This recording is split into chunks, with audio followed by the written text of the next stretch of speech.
Hello, hello, hello, and welcome to another movie review. Today's movie, full of fun and excitement, starts with a woman writing in her diary. Oh, joy. And what of my handsome prince? I'm afraid he's locked away in an ivory tower of his own, shackled by last week's deadlines and tomorrow's commitments. So I have to wonder, when the time finally comes to be rescued, who's going to rescue whom? She is an architect and lives in the building she designed. The knight in shining armor she speaks of is her douchebag boyfriend Craig, who shows up just to tell her that he's not showing up to dinner. Hi. Craig, I thought we were meeting in the restaurant. Yeah, I know. Listen, I'm gonna have to cancel. Don't do this to me. Not tonight. It's Kiramici's people, you know? They want me in Westwood in 15 minutes or the deal's off. You could have called me. I did. Twice. I couldn't get through, I swear. Craig backs up to leave, but as you may have noticed, the gate closed and now they're stuck in the parking garage, or as the title of the movie would have you believe, the lower level. This little section of the movie has no sound due to copyright issues with the music, but I did find an illegal version so I can summarize the conversation for you. Oh, hey honey, remember the first time we heard this song? Yeah, we had tons and tons of sex. Yeah, those were the good days. So, wanna have sex? Weren't you mad at me like 5 seconds ago? Yeah, but I do like sex.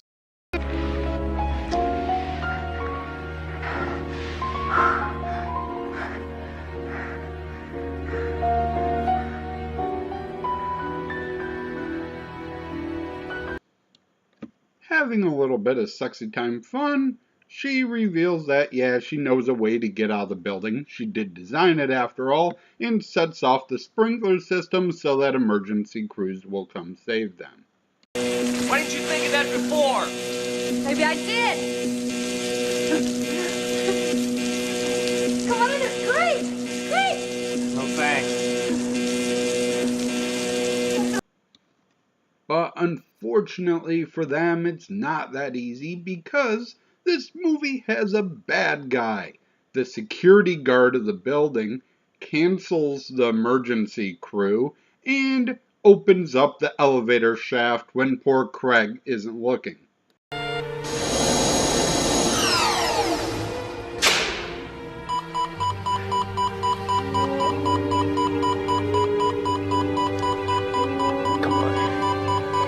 Come on, Hillary.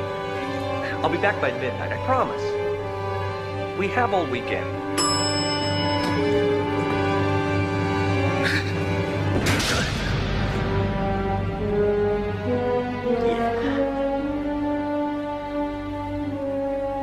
See ya.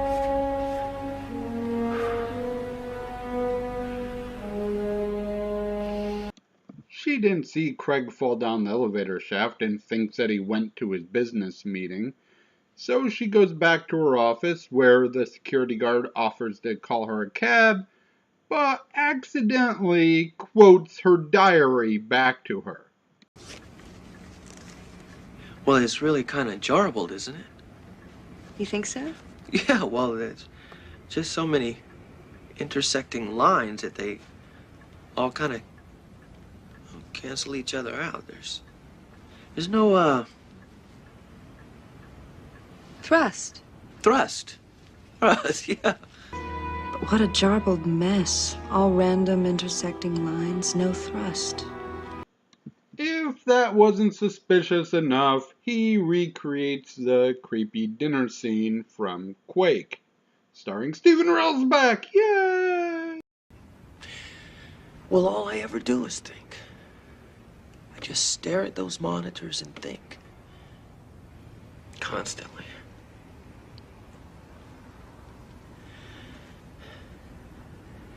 But lately I've been thinking about you. I've been thinking about you a lot. Do you remember the feeling? Yeah, Kyle. I do.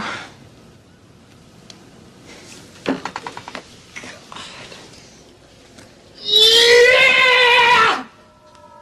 I knew it! Even though he's being really creepy, she's not convinced he did anything really wrong until, remember how she set off the sprinkler hoping emergency crews would come? And he said, oh, it's a false alarm, no reason to come here. Well, they come anyways.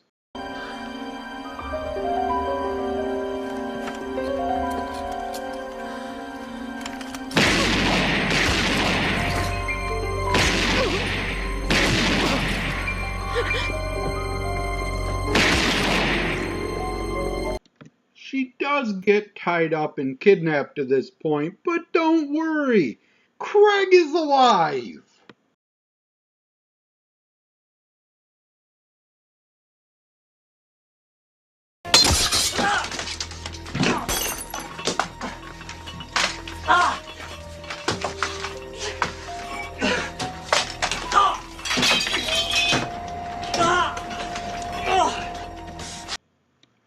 Damn it, Craig, a bear trap? How do you get caught in a bear trap in a high-rise office? I reviewed 450 movies. You're only the third guy to be bear trapped. To be fair to poor Craig, who looks for bear traps when walking through an office? Also, the bad guy gets caught in a snare, so Craig's not alone.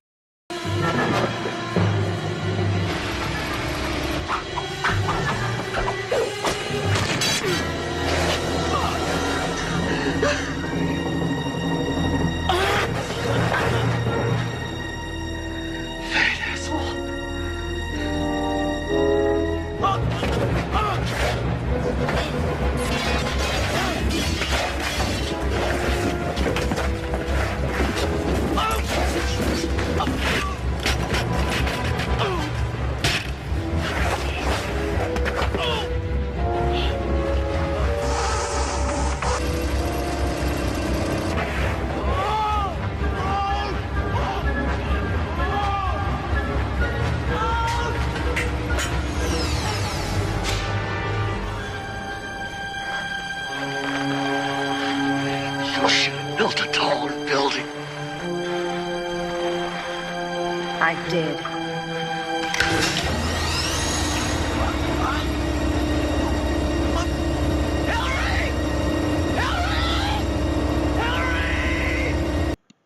Overall, I found this movie very similar to the movie Quake.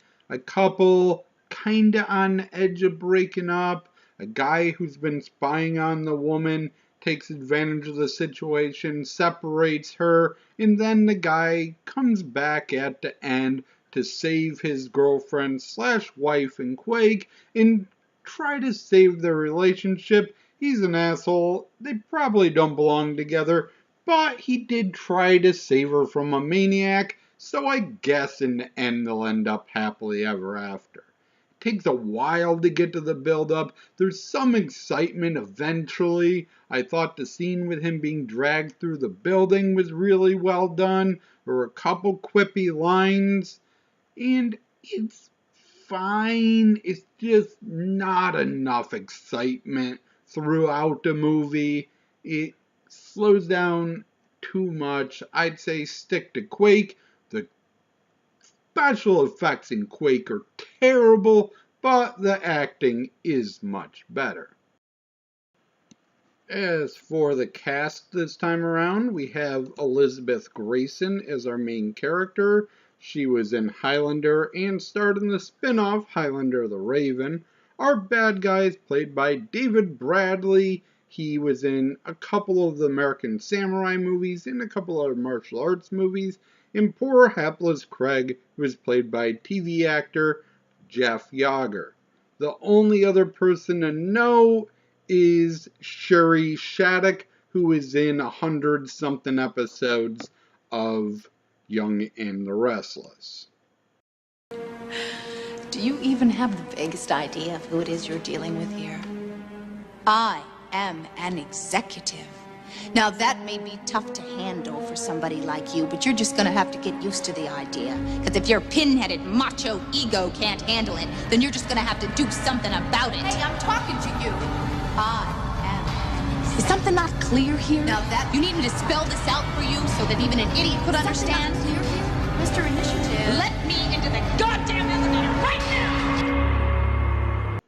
Our director this time is Christine Peterson, who is best known probably for her assistant director's work on Tremors, Bill and Ted's Excellent Adventure, and things like that, but did direct Tremors 3 and Kickboxer 5. Our writer this time is W.K. Border, who is best known for his producer work on the Mark Dacascos movie Drive and Bill and Ted's Excellent Adventure. Thank you for watching, and as always, I shall try to do better next time. Here is a bonus clip of Elizabeth Gracen acting. Son of a bitch, just do it! You stay the hell out of my life, do you understand? That is mine and you can't touch it! Do you understand me? Just stay the hell out of my life! Leave me alone! Elizabeth Gracen was also in this weird movie called Coherence, where a woman finds out that she's living in an alternate universe because Nicholas Brendon, who plays himself, claims that instead of playing Xander on Buffy the Vampire Slayer, was the main character in the TV series Roswell. And she's a big fan of Roswell and knows he wasn't on the show. Everyone's got to find out that they're in an alternate reality somehow.